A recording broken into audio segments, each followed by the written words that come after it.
Tres hermanos fueron a bucear en un río y nunca regresaron. 20 años después, su bicicleta fue descubierta en el agua, revelando una verdad impactante. Antes de continuar, no olvides suscribirte al canal, darle like al video y comentar desde qué parte del mundo nos estás viendo. Vamos allá. El calor era implacable aquel agosto de 1998 en Agua Azul, un pequeño municipio de 12.000 habitantes donde el termómetro marcaba 38 grados a la sombra. El aire denso parecía pegarse a la piel mientras Antonio Solís se despedía de su esposa María con un beso fugaz en la cocina de su modesta casa de ladrillos expuestos en la calle de los Ipés, número 47. «Los niños siguen durmiendo», susurró María, ajustando el delantal sobre su vestido. «Volveré antes de la cena», respondió él, echando una última mirada hacia el pasillo que conducía al dormitorio donde sus tres hijos descansaban. Antonio acarició brevemente la mejilla de su esposa antes de salir hacia su turno extra en la embotelladora local, agradecido por el ingreso adicional que representaba trabajar un domingo. 3 horas más tarde, Mateo Solís, de 12 años, se ajustaba la gorra roja de los Diablos Rojos frente al espejo agrietado del baño. Sus rizos claros, herencia de un abuelo, español, se asomaban rebeldes por los bordes de la gorra. A su lado, Gabriel, de 10 años, se probaba una de las camisetas azules idénticas que habían recibido en su cumpleaños el mes anterior. «¿Crees que mamá nos deje ir hasta el Pozo Azul hoy?», preguntó Gabriel, estirando la camiseta sobre su torso delgado. Mateo asintió con la seguridad de hermano mayor. «Papá siempre dice que es seguro si nos quedamos en la parte baja». En el patio trasero, bajo un sol inclemente, Lucía, la menor de 8 años, llenaba meticulosamente una botella de plástico con agua del grifo exterior. A pesar del calor sofocante, la niña se negaba a quitarse su peto de mezclilla, su prenda favorita que insistía en usar incluso cuando el termómetro de la terraza marcaba 36 grados. Dentro de la pequeña cocina de azulejos amarillentos, María tarareaba distraídamente junto a la radio mientras preparaba sándwiches para sus hijos.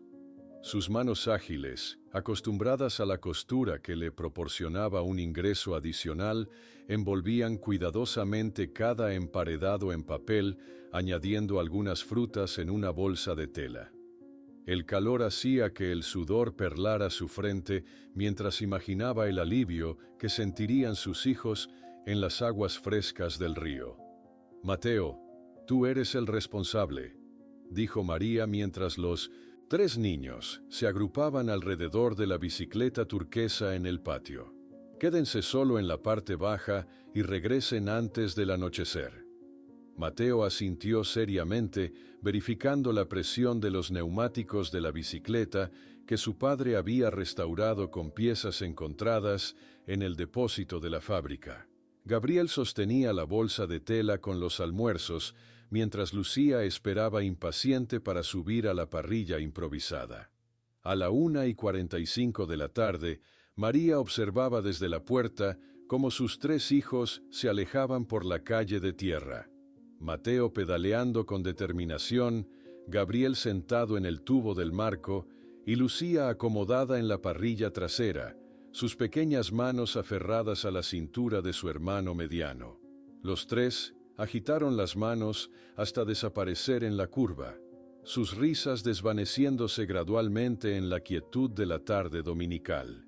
María regresó al interior de la casa, donde un vestido a medio coser la esperaba. Las horas pasaron lentamente mientras sus dedos trabajaban la tela, su mente ocasionalmente desviándose hacia sus hijos, imaginándolos salpicándose agua bajo el viejo sauce del Pozo Azul. A las 6:15 de la tarde, María comenzó a mirar con frecuencia por la ventana de la cocina. El reloj de pared marcaba el paso del tiempo con un tic-tac que parecía volverse más sonoro con cada minuto. A las 6:40, la inquietud comenzó a crecer en su pecho mientras removía distraídamente una olla de guiso. Los niños solían retrasarse cuando se divertían demasiado, pero siempre regresaban hambrientos para la cena de las 6:30. A las 7:05 de la noche, con la comida enfriándose en la mesa y el cielo oscureciéndose rápidamente, María encontró una nota garabateada sobre la mesa. Volvemos antes de la cena, fuimos al Pozo Azul. Sus dedos temblaron ligeramente al sostener el papel. Con creciente ansiedad, María caminó hasta la casa vecina de los Herrera, donde la pequeña Carmen solía jugar con Lucía.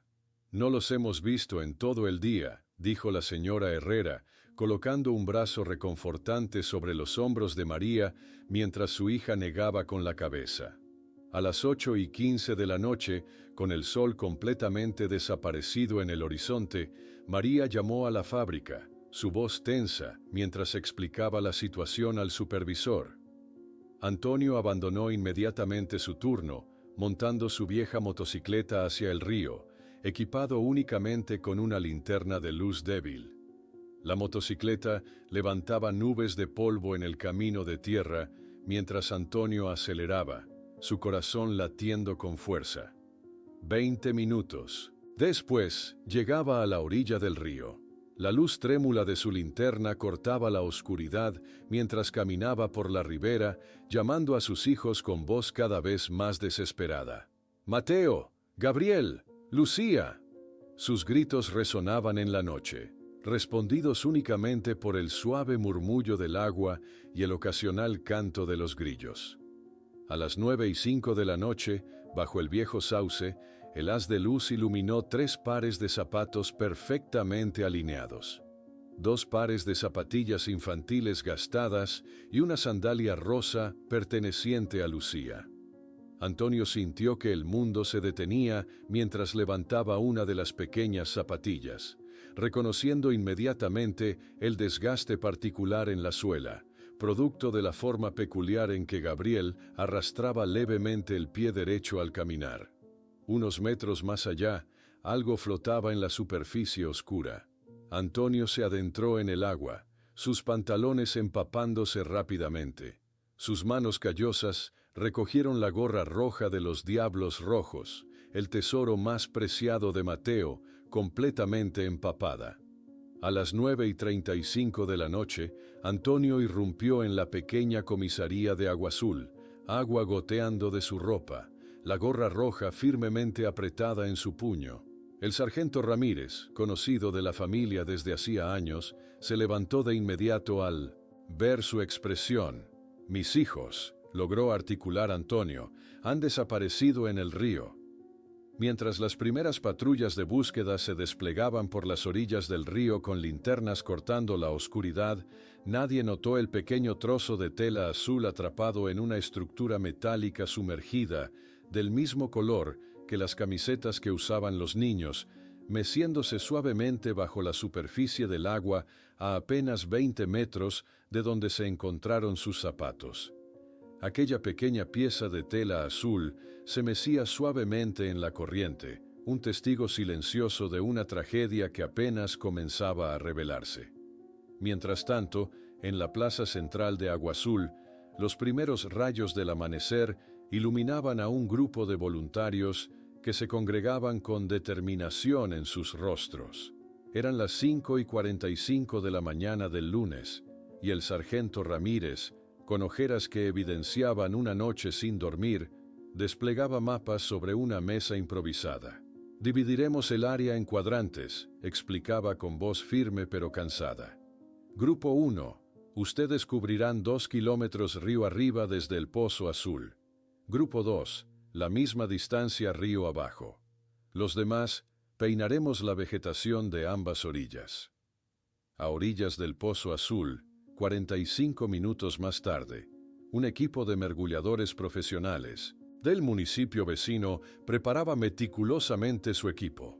El jefe del equipo, un hombre curtido por años de experiencia, se acercó a Antonio, quien observaba con mirada perdida la superficie del agua. «Señor Solís, debe entender algo sobre este río», dijo el mergullador, colocando una mano sobre el hombro de Antonio. «A veces forma corrientes subacuáticas impredecibles. Si sus hijos Si fueron arrastrados, haremos todo lo posible por encontrarlos. En la cocina de los Solís, María preparaba café con movimientos mecánicos mientras vecinas entraban y salían, trayendo pan recién horneado y palabras de aliento que apenas registraba. Una anciana del barrio colocó silenciosamente una vela encendida junto a la fotografía escolar de los tres hermanos, su llama vacilante proyectando sombras sobre los rostros sonrientes. «Los encontrarán, María», susurró la anciana, pero sus ojos traicionaban la incertidumbre que todos sentían. A las 8:40 de la mañana, Antonio Solís, empapado hasta la cintura, ignoraba los llamados de los bomberos mientras vadeaba por un trecho poco profundo del río. Sus ojos enrojecidos escudriñaban cada centímetro del lecho acuático, sus manos palpaban entre las rocas y la vegetación sumergida. «Señor Solís», gritó un bombero desde la orilla, «deje que los profesionales se encarguen. Está entorpeciendo la búsqueda». Antonio ni siquiera levantó la mirada. «Mis hijos saben nadar perfectamente», murmuró, más para sí mismo que como respuesta. «Esto no tiene sentido». En un recodo tranquilo del río, el sargento Ramírez entrevistaba a dos pescadores locales, Manuel y Javier, hombres de piel curtida por el sol que conocían el río como las palmas de sus manos. «Los vimos ayer, cerca de las 3 de la tarde», afirmó Manuel, señalando precisamente un punto bajo el sauce.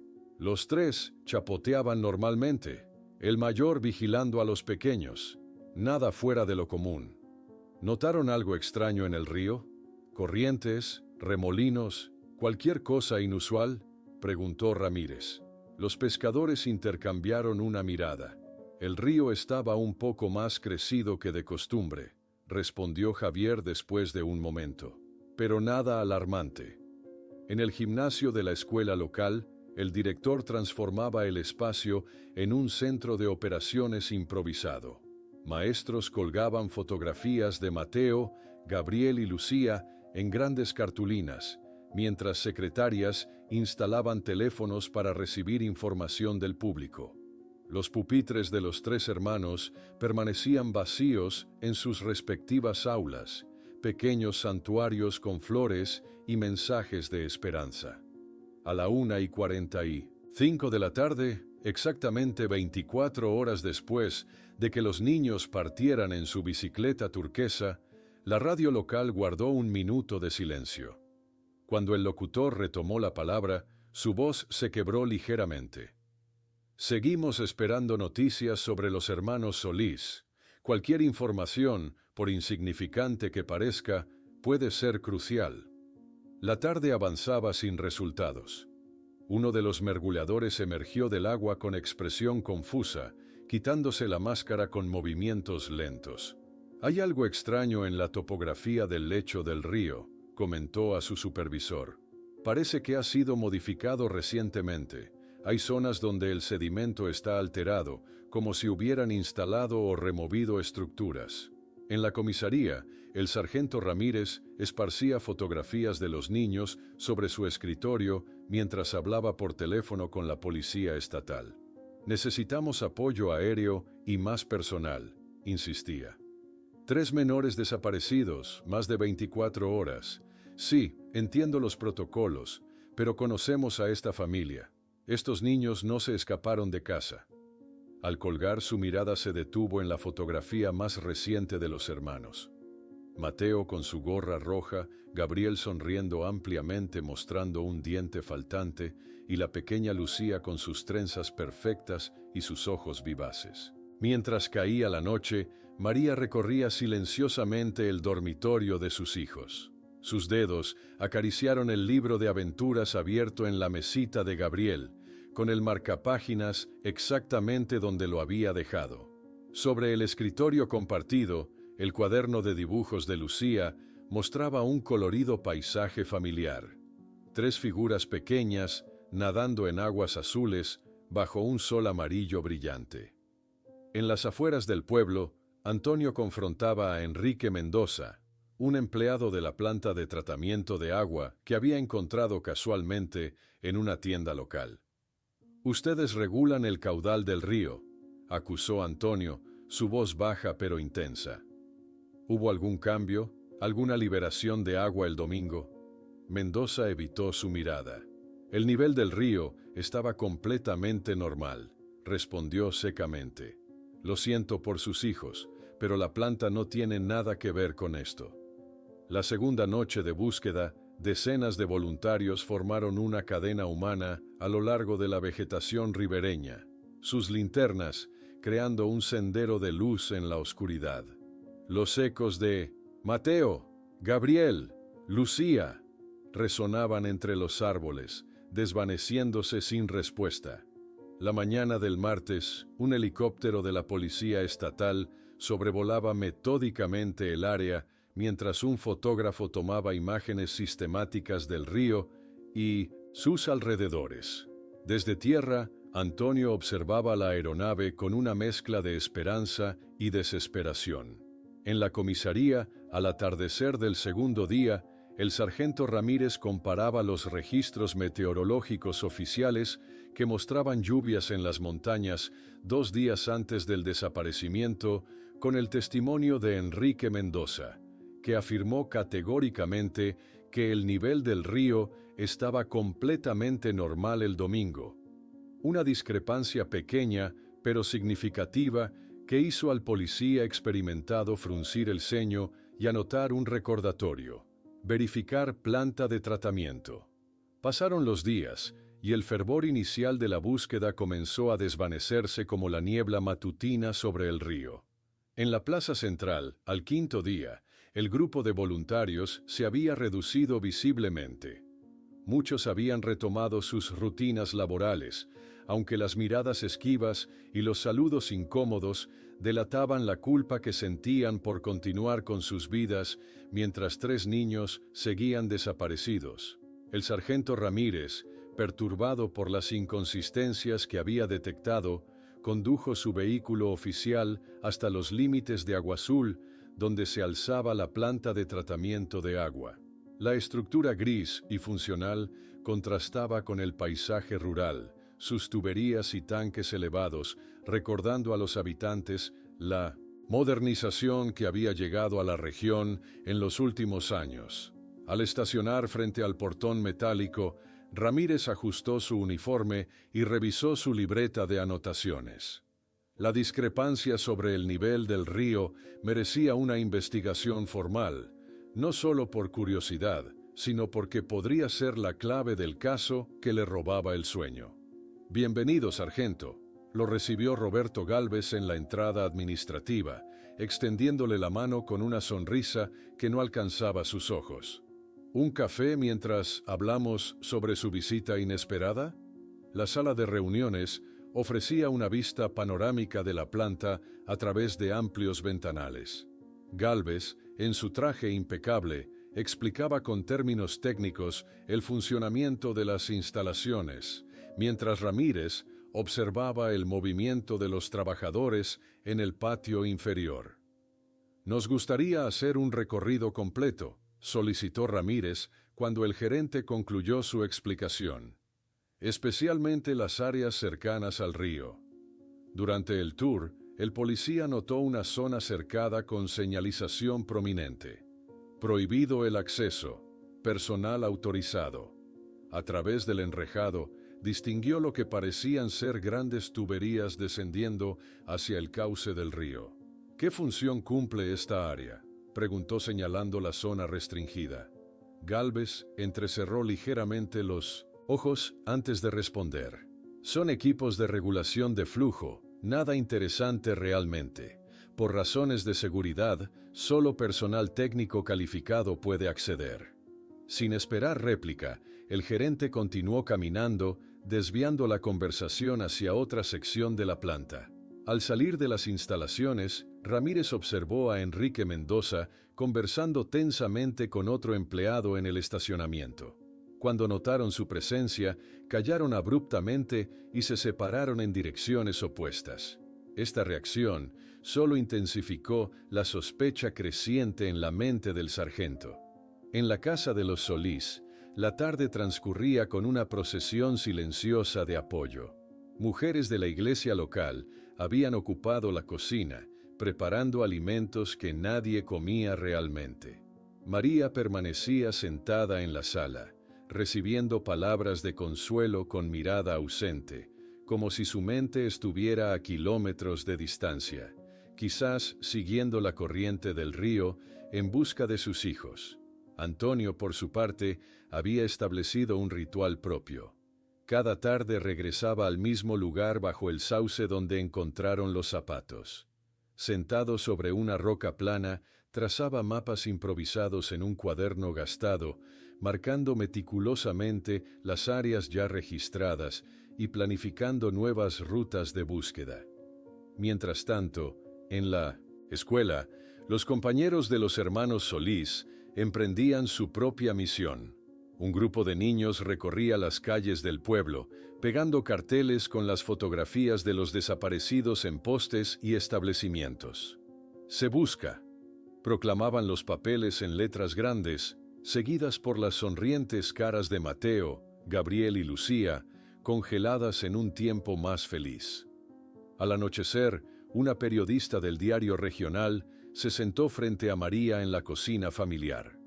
La mujer, de mirada compasiva pero profesional, grababa cada palabra mientras un fotógrafo capturaba discretamente la imagen de los 3 platos intactos sobre la mesa, convertidos ya en símbolo silencioso de la ausencia. «¿Qué quiere que le diga?», murmuró María con voz quebrada. «Mis hijos no están donde deberían estar. Cada noche preparo la mesa para 5, como si en cualquier momento fueran a entrar por esa puerta, hambrientos y riendo». En la comisaría, bien entrada la noche, Ramírez había convertido una pared completa en mural investigativo. Fotografías, mapas hidrográficos y cronologías detalladas se interconectaban con hilos de colores. Al teléfono, discutía acaloradamente con un oficial de la policía estatal sobre la necesidad de recursos adicionales. «Entiendo los protocolos, pero esto no es un simple caso de niños extraviados», insistía, frotándose los ojos cansados. «Hay inconsistencias en los testimonios, especialmente relacionados con la planta de tratamiento». La mañana del 10º día marcó un punto de inflexión. Los buzos profesionales retiraban sus equipos del río, desmontando el puesto de operaciones improvisado en la orilla. Sus rostros reflejaban la frustración de una búsqueda exhaustiva sin resultados. Con paso pesado y expresión grave, Ramírez se presentó en la casa de los Solís. Sentado formalmente en la sala, eligió cuidadosamente sus palabras para explicar la transición a una nueva fase de la investigación, un eufemismo para la reducción significativa de recursos destinados a la búsqueda activa. María, sentada frente a él, apretaba un rosario entre sus dedos mientras lágrimas silenciosas rodaban por sus mejillas. No pronunció palabra alguna, pero su mirada contenía todo el reproche del mundo, como si las autoridades estuvieran abandonando no solo la búsqueda, sino también la esperanza. Al atardecer, cuando los últimos voluntarios oficiales se retiraban y el sol proyectaba sombras alargadas sobre el río, Antonio permanecía solo en la orilla. Su voz, ronca de tanto gritar los nombres de sus hijos, apenas era un susurro ahora. Con el boné rojo de Mateo firmemente aferrado en una mano, caminaba lentamente por la ribera, sus pasos arrastrando décadas de cansancio acumulado en solo 10 días. Cuando todos los voluntarios y autoridades ya habían partido y la noche caía sobre el río, Antonio, exhausto y desesperado, tropezó en las piedras de la orilla y cayó de rodillas en el agua poco profunda. Fue entonces cuando sus dedos tocaron algo metálico e irregular enterrado en el lodo. Algo que parecía ser el extremo de una gran tubería que no debería estar allí y que no aparecía en ninguno de los mapas oficiales del río. El corazón de Antonio latía aceleradamente mientras sus dedos exploraban la estructura metálica enterrada en el lodo. Intentó excavar más profundamente, pero la oscuridad y el agotamiento lo vencieron. Con las manos temblorosas, marcó el lugar con una rama y se prometió volver al amanecer. Las primeras luces del día siguiente encontraron a Antonio y al sargento Ramírez en la orilla del río, escudriñando la superficie del agua ahora turbia por la lluvia nocturna. Antonio gesticulaba con frustración mientras intentaba localizar exactamente el punto donde había tocado la tubulación. «Estaba justo aquí, se lo juro», insistía Antonio, vadeando en el agua cada vez más turbia. Era metálica, grande, como una tubería industrial que no debería estar en este lugar. Ramírez observaba con expresión comprensiva pero escéptica, su libreta en mano. «Le creo, señor Solís, pero sin equipos especializados para búsqueda subacuática no podemos verificarlo. La policía estatal ha retirado los recursos y los buzos ya regresaron a su municipio. El agua fangosa escondía cualquier evidencia, convirtiendo la certeza nocturna de Antonio en una frustración matutina que se sumaba a su creciente desesperación.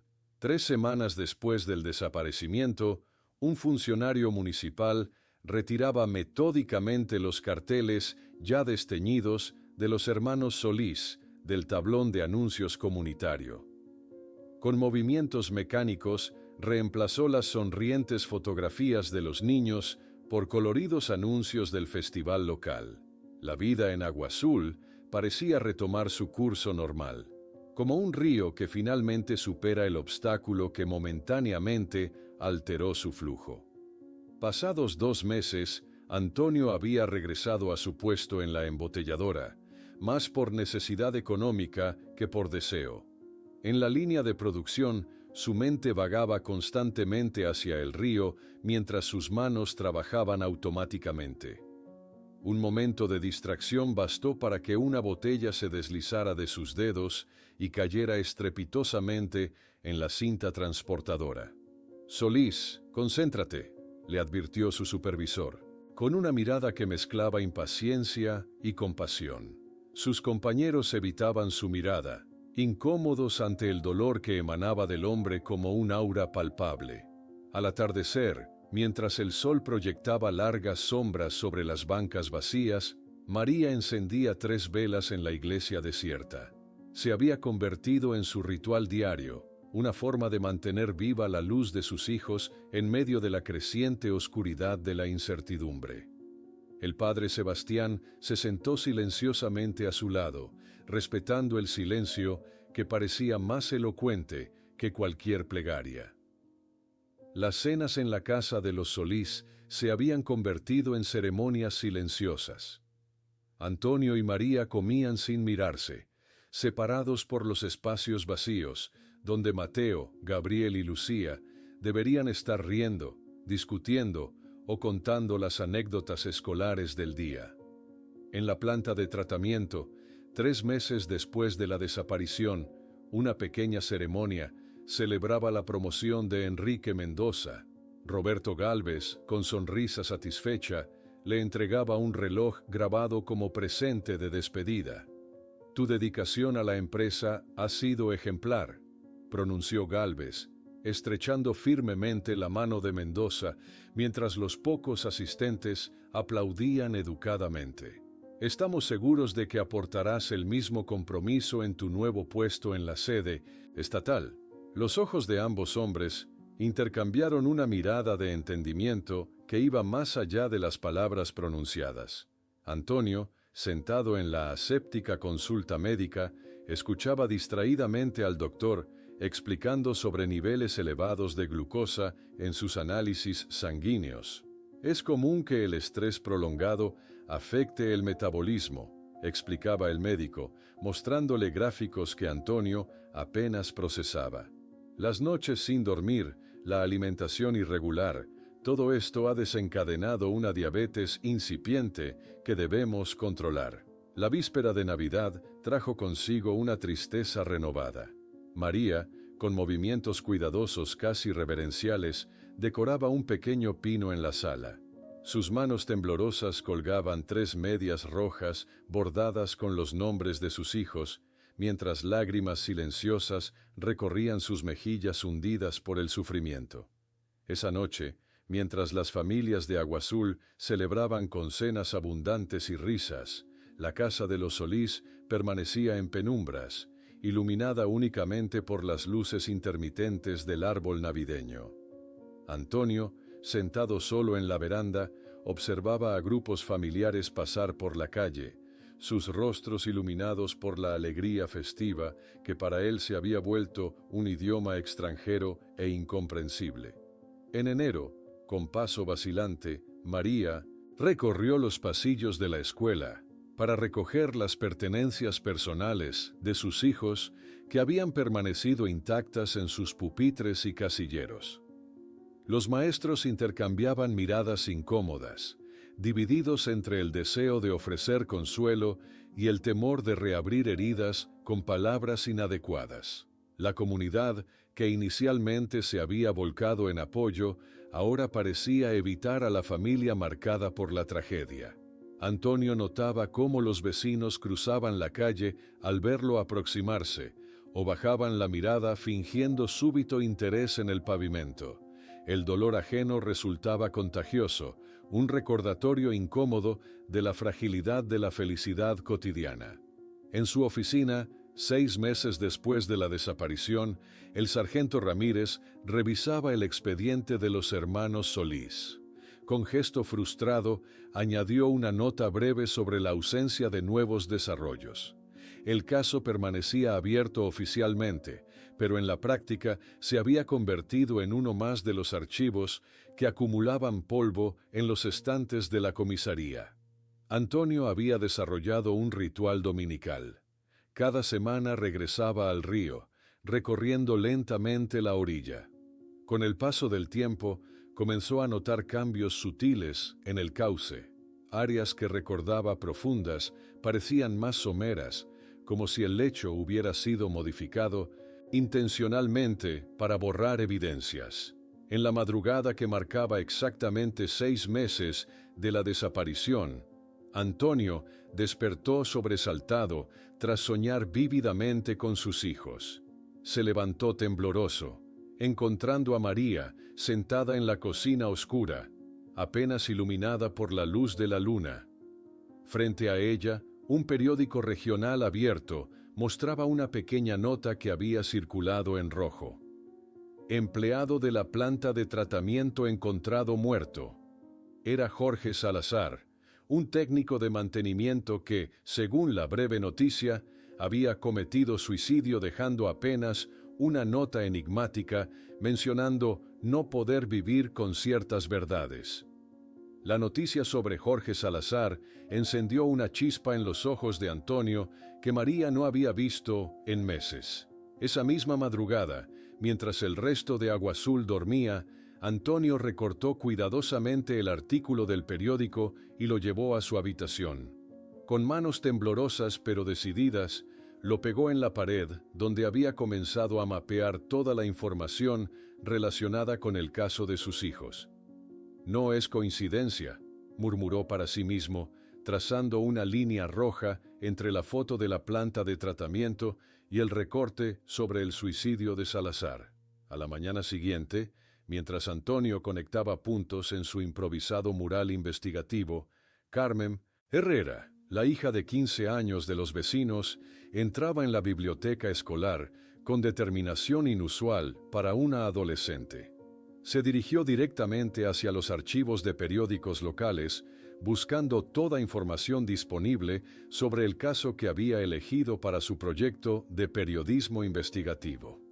Los hermanos Solís no fueron un simple accidente, había escrito en su cuaderno de notas.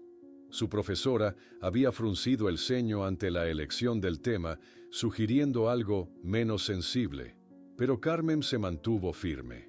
Algo en la historia de aquellos niños, compañeros de escuela que recordaba claramente, le resultaba profundamente perturbador. A media mañana, Antonio estaba frente a una modesta casa de techos bajos en el extremo este de Agua Azul, la que según sus averiguaciones pertenecía a Jorge Salazar. Encontró la vivienda completamente vacía, con evidentes signos de abandono reciente. Se fueron hace casi un mes, le informó un vecino que regaba su jardín. 2 semanas después del funeral, la familia empacó todo y partió sin despedirse. Ni siquiera dejaron una dirección para correspondencia. Al mediodía, María contemplaba con expresión ausente varias cajas selladas en el maletero de su automóvil. Había empacado algunas prendas de sus hijos con la intención de donarlas, un paso hacia la aceptación que su terapeuta había sugerido. Sin embargo, después de 20 minutos, estacionada frente a la tienda de beneficencia, arrancó el motor y regresó a casa con las cajas intactas. En la tarde, Carmen entrevistaba a su propio padre en la sala familiar. Eduardo Herrera, trabajador de la construcción, mencionó casualmente algo que captó inmediatamente la atención de su hija. Cuando construyeron esa planta hace 5 años, hubo rumores entre los obreros sobre irregularidades estructurales, comentó, rascándose la barbilla. Nadie hablaba abiertamente, pero algunos compañeros mencionaban tubos de drenaje que no aparecían en los planos oficiales.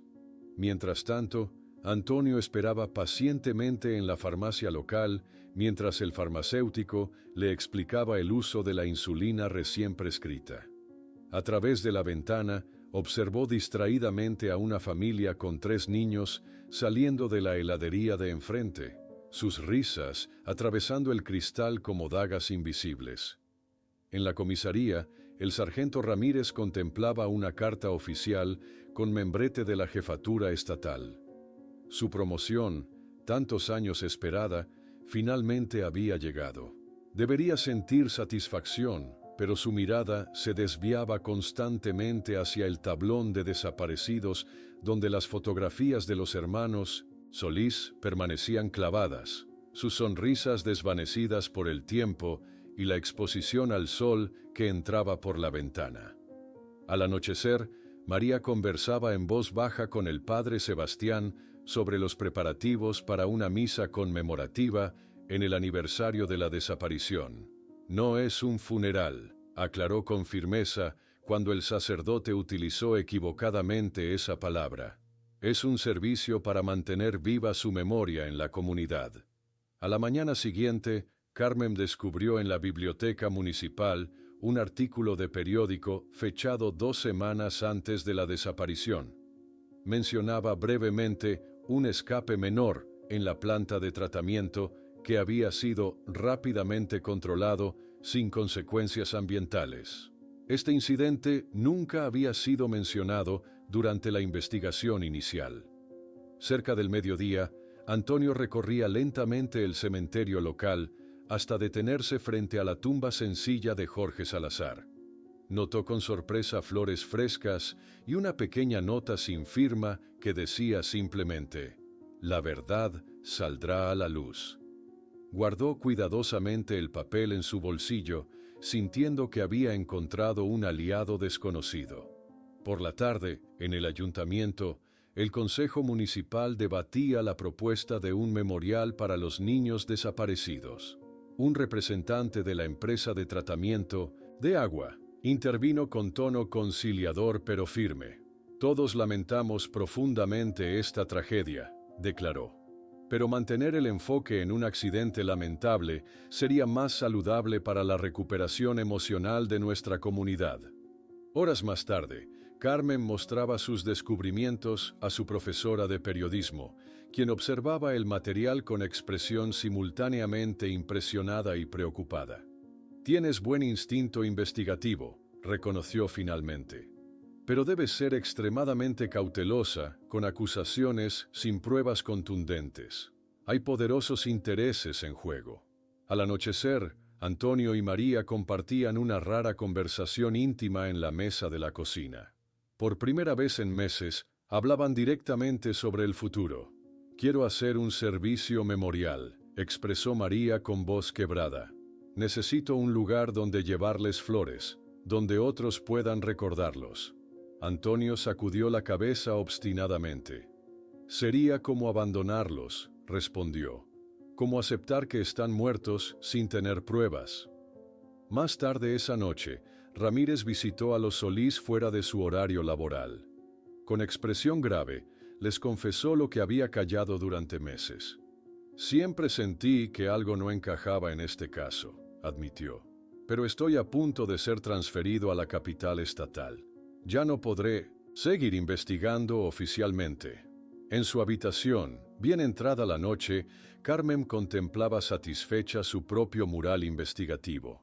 Había conectado con hilos rojos la planta de tratamiento, la desaparición de los niños y la muerte de Salazar, formando un triángulo inquietante que sugería una verdad oculta esperando ser descubierta.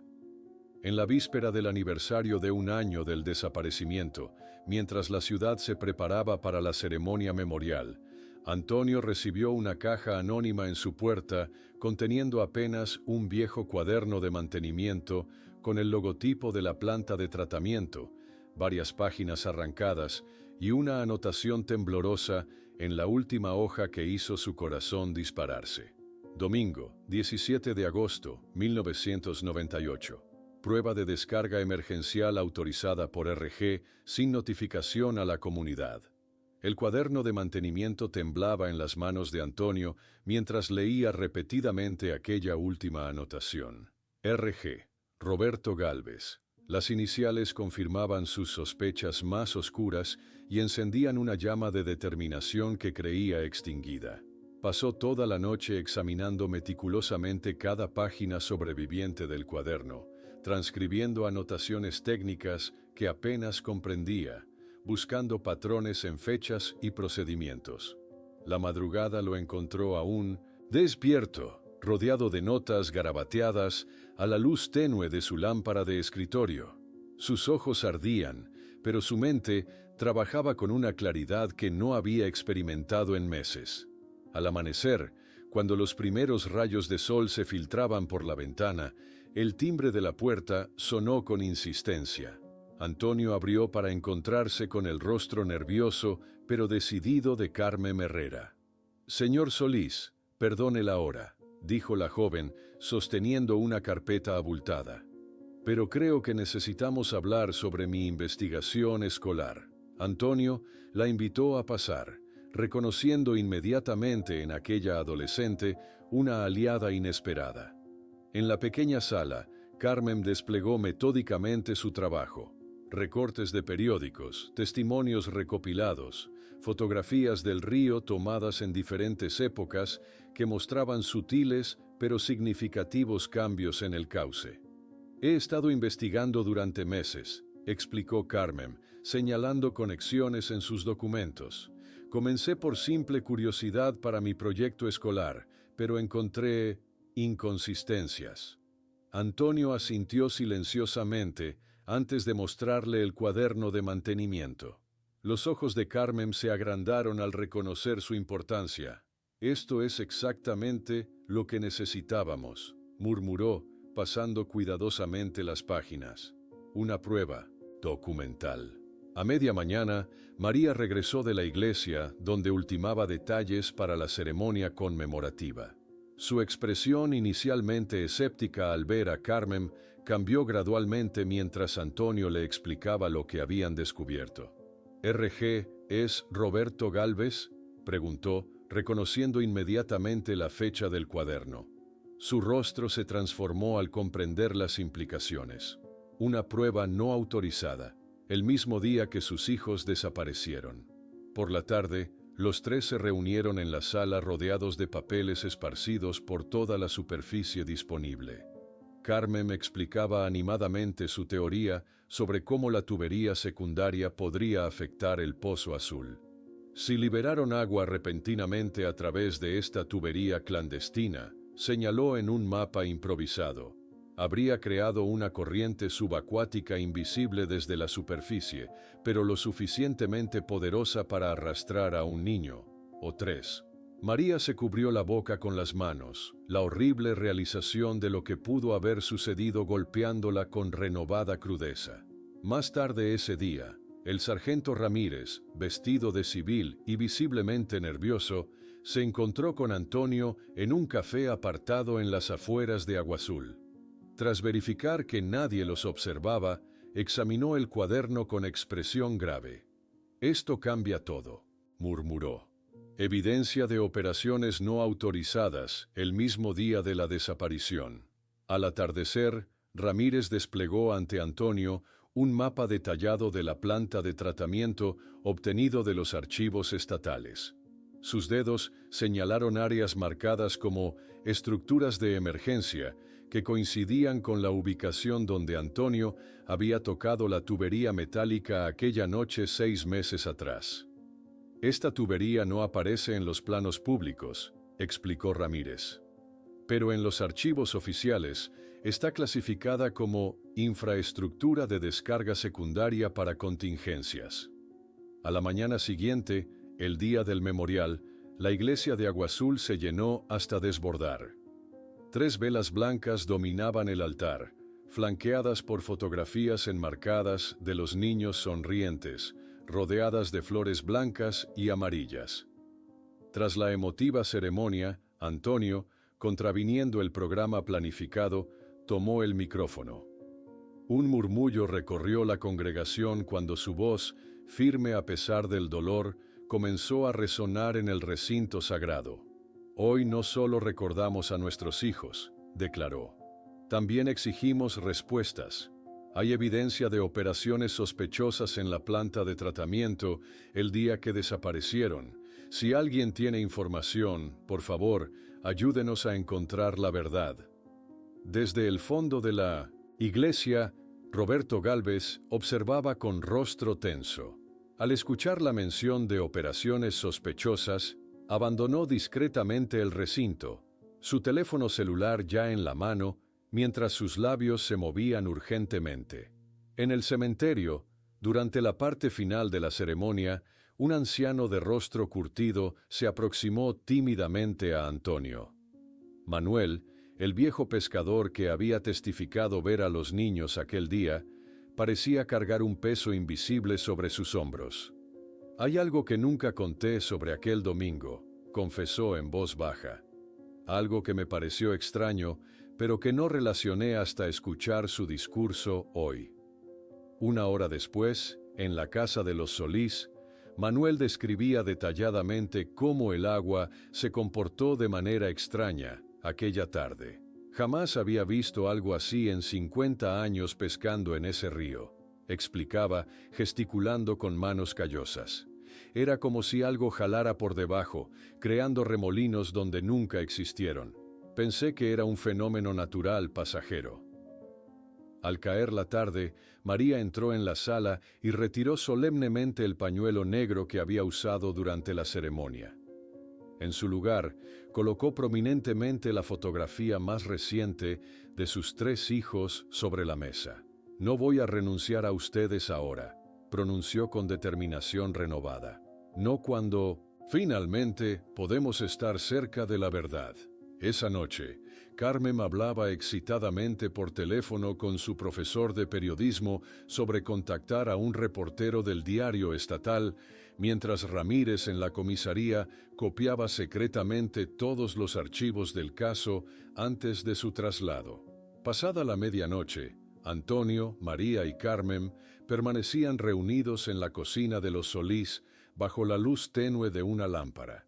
Sobre la mesa, un nuevo mapa improvisado conectaba todos los puntos: el cuaderno, el testimonio del pescador, la ubicación de la tubería sospechosa. Mientras finalizaban su plan para presionar por una reapertura oficial del caso, el teléfono de los Solís sonó. Era un hombre que se identificó como Ramón Fuentes, reportero investigativo del diario estatal, explicando que recibió informaciones anónimas sobre el caso y que tenía interés particular, pues estaba investigando un patrón de violaciones ambientales de la misma empresa en otras 3 ciudades, incluyendo un caso sospechoso de contaminación que la empresa había encubierto pagando indemnizaciones secretas a las familias afectadas. La llamada de Ramón Fuentes transformó la cocina de los Solís en un centro de operaciones improvisado. Al día siguiente, un hombre de unos 45 años, con expresión severa y una gastada carpeta de cuero, se sentó en la sala mientras Antonio desplegaba cuidadosamente el cuaderno de mantenimiento sobre la mesa. ¿Puedo grabarlo?, preguntó Fuentes, activando una pequeña grabadora. Cada detalle puede ser crucial para conectar este caso con los otros que he investigado. Antonio asintió, señalando la anotación sobre la prueba de descarga autorizada por RG. Mi teoría es que esta tubería clandestina creó una corriente que arrastró a mis hijos, explicó con voz quebrada por la emoción. Aquella misma mañana, en la biblioteca municipal, Fuentes y Carmen revisaban meticulosamente archivos de periódicos locales, buscando cualquier mención sobre irregularidades en la planta de tratamiento. La prensa local depende económicamente de los anuncios de la empresa, comentó Fuentes, hojeando ejemplares antiguos. Por eso minimizan cualquier incidente, pero siempre queda algún rastro si sabes dónde buscar. Por la tarde, el periodista entrevistaba a Manuel a orillas del río, documentando con una pequeña cámara mientras el anciano pescador señalaba exactamente dónde había visto los extraños remolinos aquel fatídico domingo. Era como si el río tuviera vida propia, como si algo debajo jalara el agua hacia adentro, describió Manuel, su mano arrugada trazando círculos en el aire. Jamás había visto algo así en 60 años pescando estas aguas. Mientras la investigación avanzaba, la salud de Antonio continuaba deteriorándose. En la consulta médica, observaba con dificultad las imágenes de su retina que el doctor le mostraba, explicando la progresión de la retinopatía diabética. Necesitamos tratamiento inmediato para evitar mayor pérdida de visión, insistió el médico, pero Antonio apenas escuchaba, ansioso por regresar a la investigación que finalmente cobraba impulso.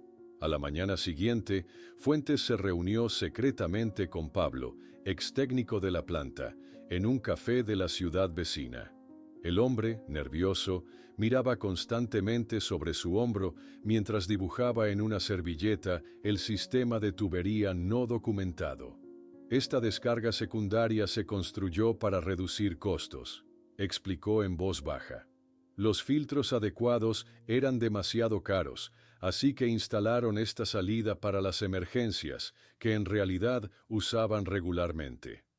Ese mismo día, en la planta de tratamiento, los empleados fueron convocados a una reunión de emergencia. Roberto Gálvez, visiblemente tenso, les daba instrucciones precisas. Absolutamente ningún comentario a la prensa, ordenó con firmeza. Cualquier pregunta debe ser dirigida al departamento jurídico. Recuerden que tienen acuerdos de confidencialidad firmados.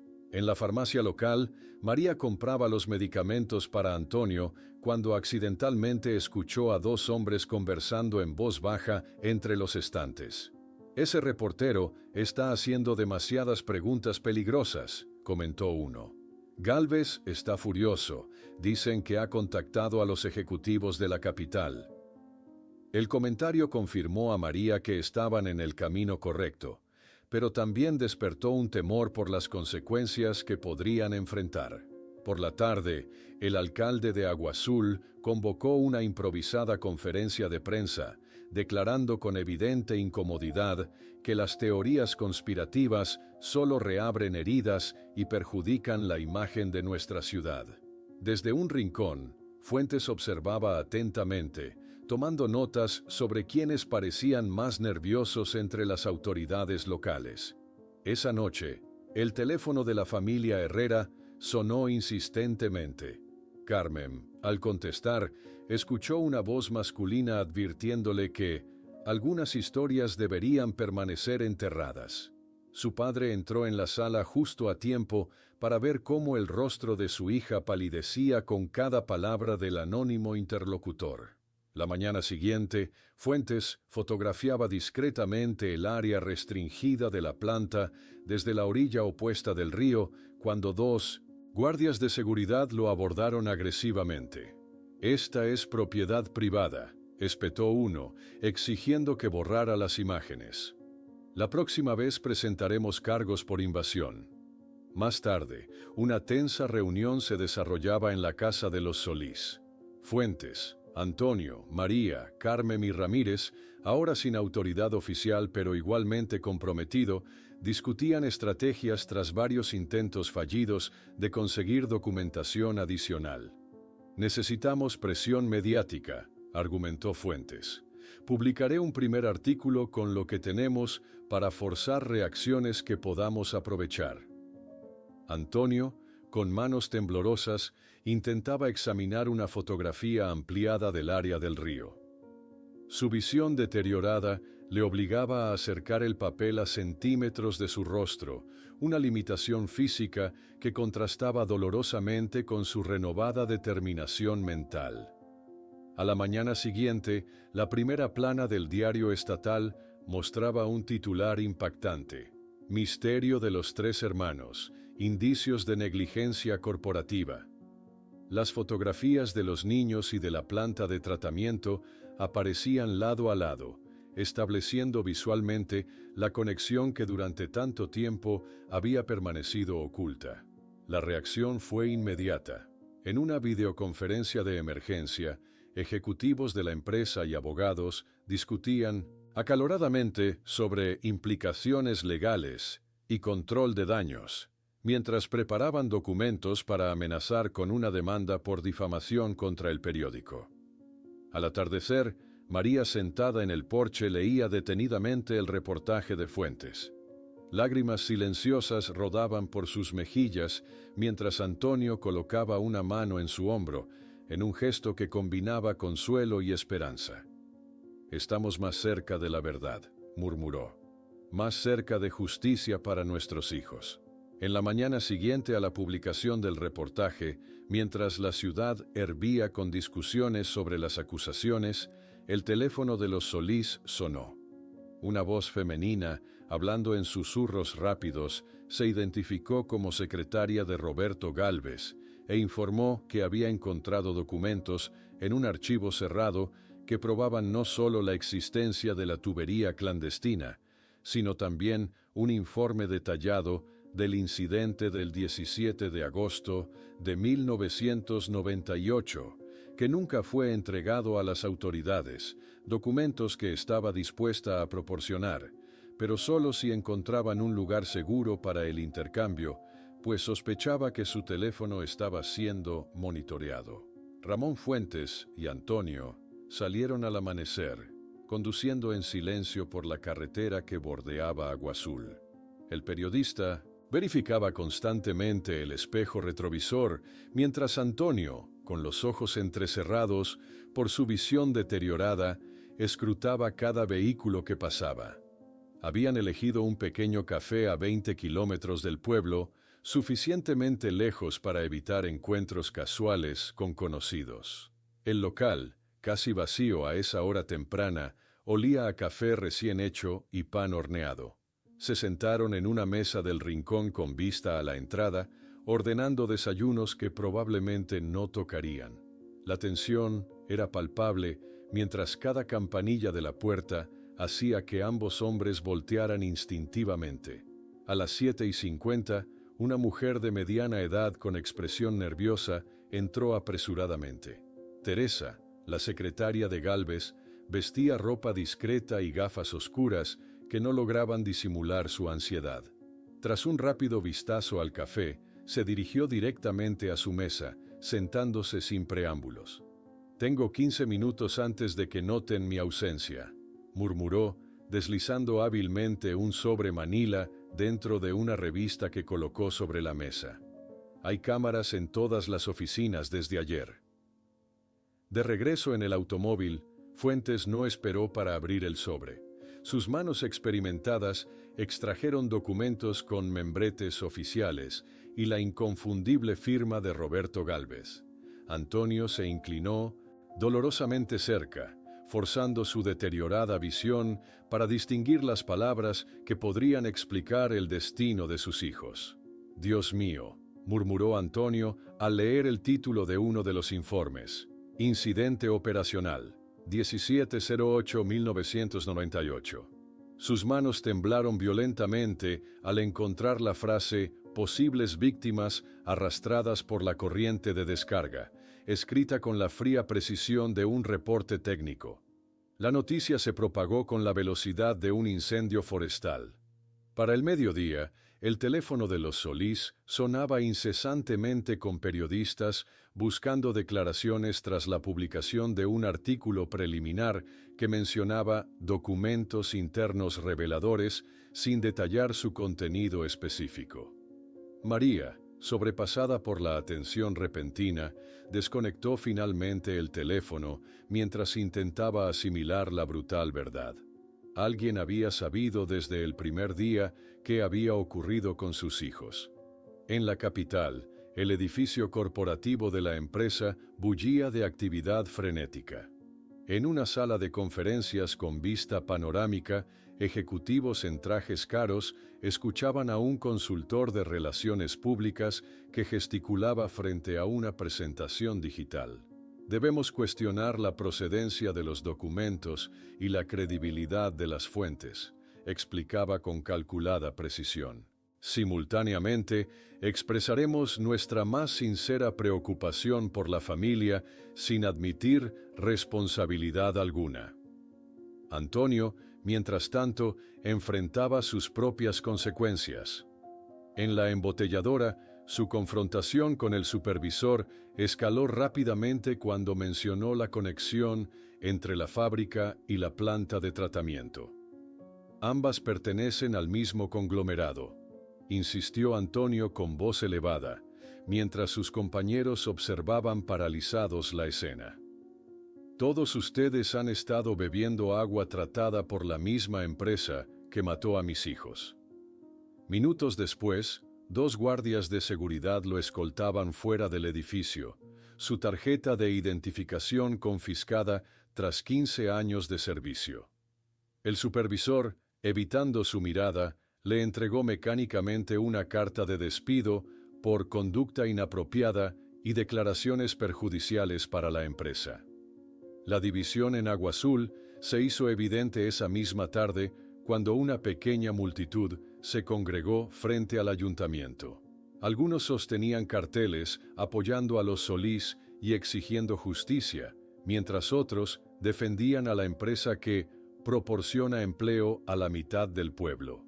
Discusiones acaloradas estallaban entre vecinos que hasta entonces habían convivido pacíficamente. En otra ciudad, Fuentes finalmente localizó a Enrique Mendoza, ahora director regional, en un elegante edificio corporativo. Tras horas de espera, lo interceptó en el estacionamiento con un grabador en mano. ¿Qué sabía usted sobre la tubería de descarga secundaria?, preguntó directamente.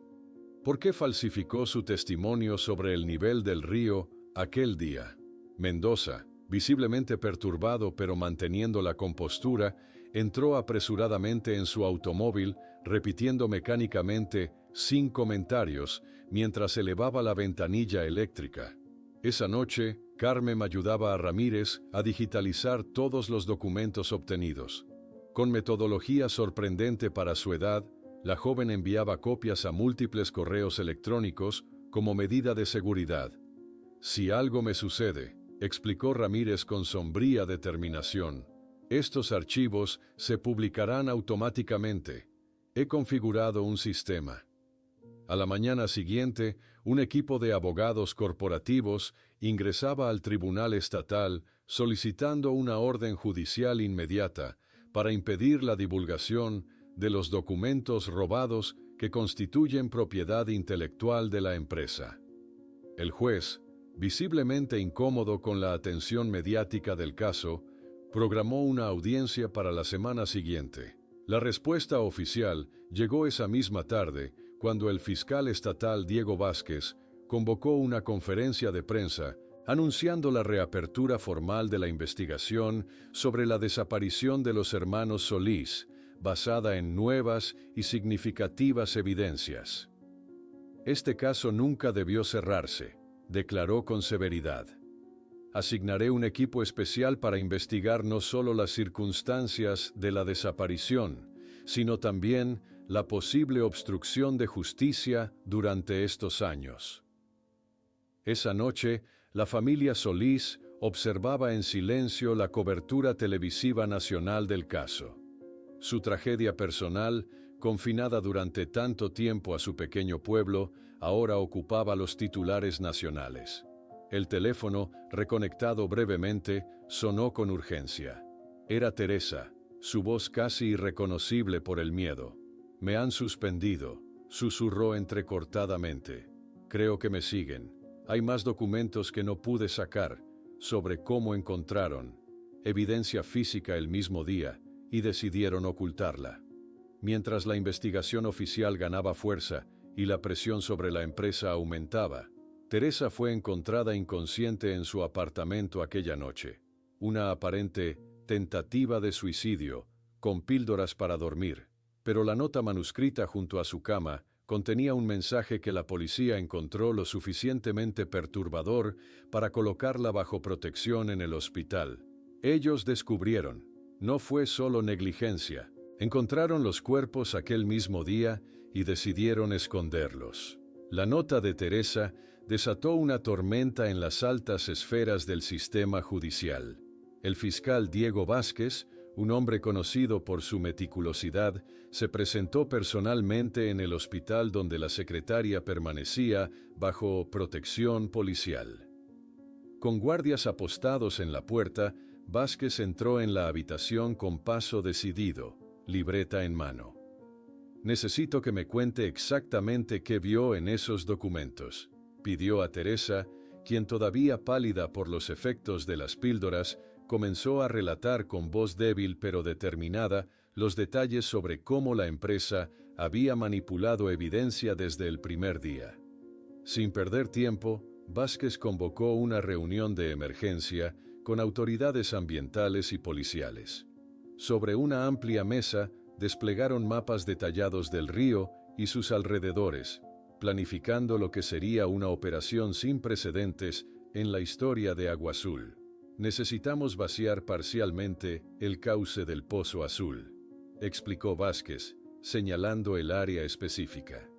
«Es la única forma de encontrar evidencia física después de tanto tiempo». La noticia de la operación planeada llegó rápidamente a oídos de la empresa.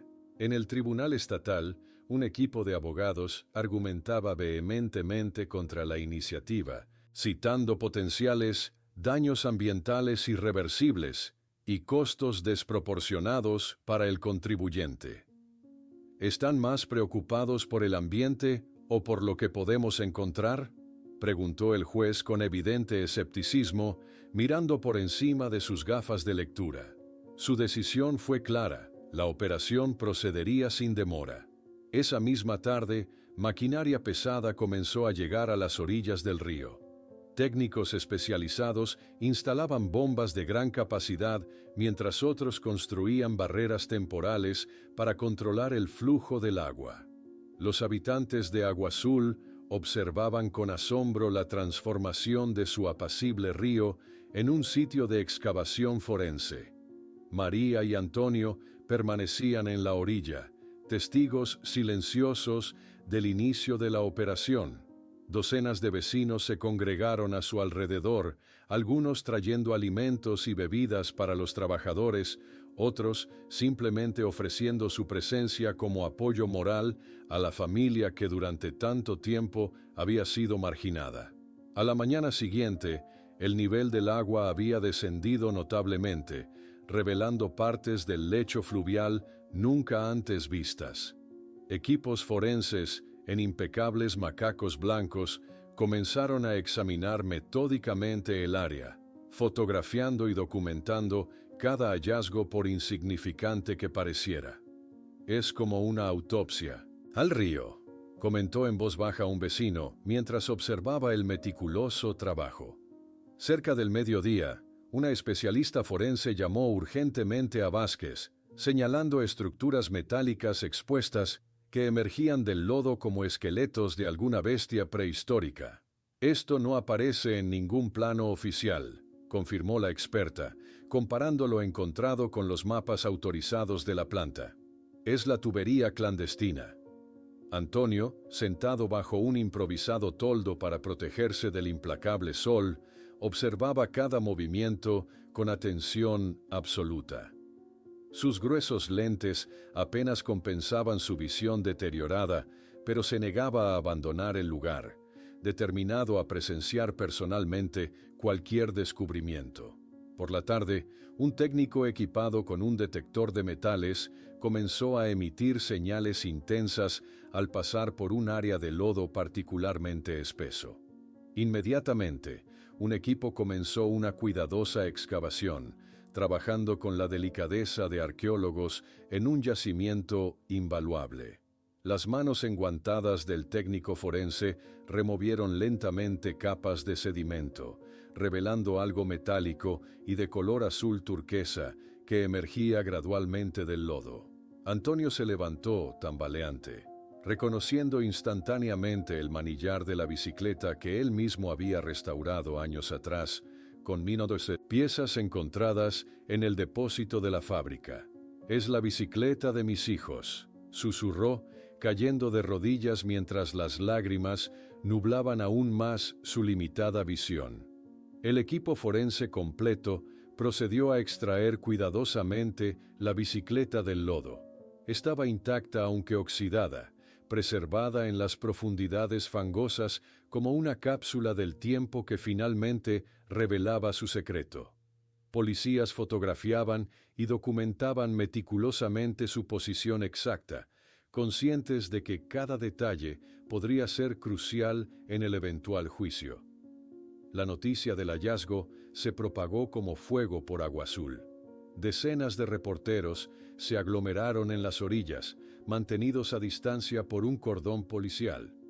Fuentes, gracias a sus contactos, consiguió acceso privilegiado, documentando el momento en que la bicicleta era catalogada oficialmente como evidencia. Al anochecer, Vázquez improvisó una conferencia de prensa en la misma orilla del río, con la operación de búsqueda continuando incansablemente a sus espaldas. «Hemos recuperado la bicicleta de los hermanos Solís», confirmó con voz solemne. «La investigación continúa con excavaciones más profundas para determinar exactamente qué ocurrió aquel día». Los focos de las cámaras iluminaron su rostro mientras añadía: «Este caso demuestra que la verdad, eventualmente, siempre sale a la superficie». Esa noche, Antonio y María regresaron a su hogar físicamente exhaustos, pero con una chispa renovada en sus ojos. En la sala, observaban las imágenes televisivas de la bicicleta siendo extraída del lodo, mientras el teléfono sonaba incesantemente con llamadas de medios nacionales e internacionales que ahora cubrían intensivamente el caso. Las excavaciones prosiguieron durante toda la noche bajo potentes reflectores que convertían la oscuridad en día artificial. Equipos de técnicos se relevaban cada pocas horas, determinados a no perder momento alguno en la búsqueda. Poco después de la medianoche, un grito cortó el aire. Uno de los técnicos forenses, trabajando en el área justo debajo de la tubería clandestina, había encontrado lo que parecía ser tela azul desteñida atrapada en una estructura metálica retorcida dentro del conducto y, al iluminar más profundamente con su linterna, vio lo que inequívocamente parecían ser pequeños huesos, entrelazados como si estuvieran abrazados, preservados en el lodo por 20 años. La imagen era impactante: pequeños huesos entrelazados, como si aquellos niños hubieran buscado consuelo mutuo en sus últimos momentos. El técnico forense, con manos temblorosas, solicitó refuerzos inmediatamente mientras mantenía su linterna fija en aquel hallazgo que cambiaba todo. Durante las horas siguientes, El área de excavación se convirtió en un laboratorio forense a cielo abierto.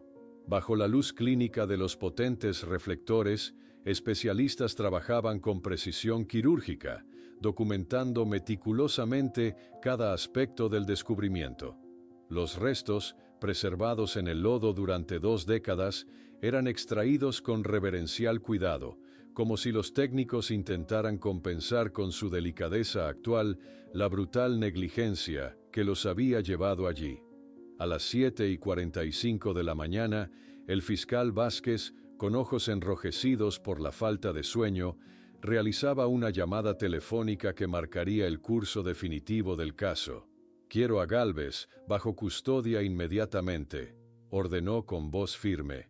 «Y localicen a Mendoza también. Esto ya no es negligencia, es homicidio culposo, agravado por encubrimiento». Media hora después, policías estatales llegaban a la mansión de Roberto Gálvez en las afueras de Aguazul. El ejecutivo, sorprendido en bata de seda y pantuflas, observó con incredulidad cómo las esposas cerraban alrededor de sus muñecas. Su rostro, habitualmente compuesto e imperturbable, reflejaba ahora el pánico de quien ve derrumbarse 2 décadas de mentiras cuidadosamente construidas. En el hospital local, Antonio y María recibían las devastadoras pero definitivas noticias. El médico forense, con tono profesional pero compasivo, les explicaba los resultados preliminares, confirmando mediante registros dentales la identidad de los 3 hermanos.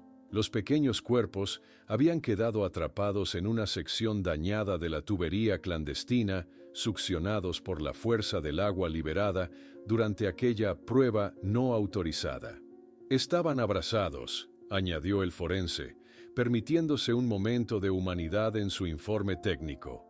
El mayor, Mateo, parece haber intentado proteger a los pequeños hasta el final. Por la tarde, la conferencia de prensa del fiscal Vázquez atrajo a decenas de periodistas nacionales e internacionales. Con expresión severa, el funcionario anunció oficialmente: «Estamos tratando este caso como homicidio culposo agravado por 20 años de obstrucción deliberada de la justicia. Las detenciones continuarán en los próximos días».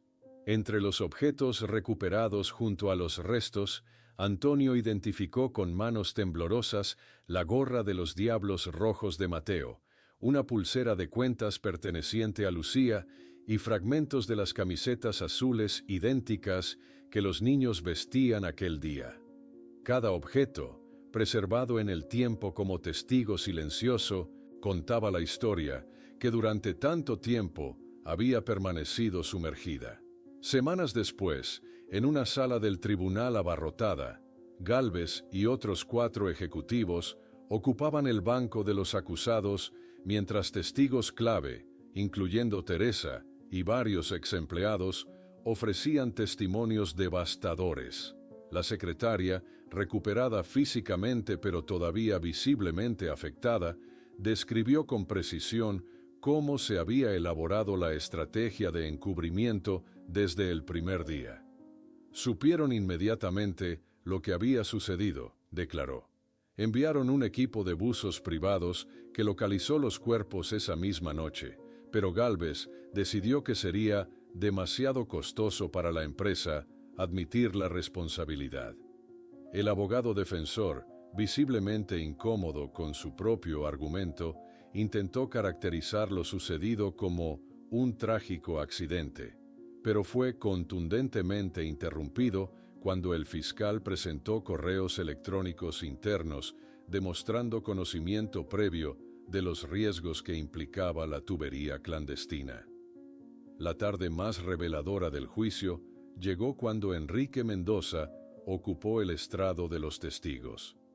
Tras meses negando cualquier implicación, finalmente confesó haber recibido órdenes directas de modificar informes y crear una narrativa de simple ahogamiento que desviara la atención de la planta de tratamiento.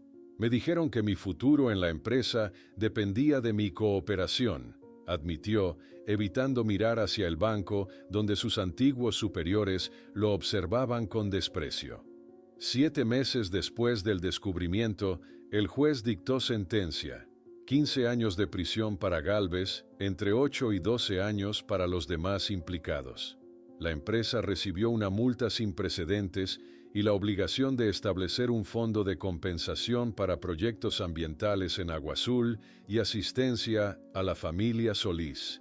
La mañana del funeral, 3 ataúdes blancos descansaban lado a lado en la iglesia completamente abarrotada. La población entera de Agua Azul se había congregado, con muchos siguiendo la ceremonia desde el exterior a través de pantallas improvisadas. Escuelas y comercios permanecían cerrados en señal de respeto, mientras las campanas repicaban solemnemente por aquellos niños que finalmente recibirían descanso digno. La procesión funeraria atravesó lentamente las calles del pueblo, encabezada por Antonio y María. Donde antes habían encontrado puertas cerradas y miradas esquivas, ahora veían caras compungidas y manos extendidas en señal de apoyo tardío pero sincero. En el cementerio, bajo 3 hipés recién plantados, María colocó cuidadosamente los objetos preservados durante 20 años. El carrito rojo de Mateo, el libro de aventuras de Gabriel y la muñeca de trapo de Lucía, testigos silenciosos de una infancia interrumpida brutalmente. Meses más tarde, se inauguró el memorial en el río Renacido. 3 fuentes representando a los hermanos brotaban cristalinas, donde antes estuviera la tubería mortal, mientras placas educativas explicaban la importancia de la seguridad acuática y la responsabilidad ambiental corporativa. Al atardecer, Antonio y María se sentaban frecuentemente en un banco a orillas del río rehabilitado, la bicicleta turquesa restaurada entre ellos, observando cómo niños locales volvían a nadar en sus aguas, siempre vigilados atentamente por adultos, ahora conscientes de que la seguridad de los más pequeños no debe darse por sentada.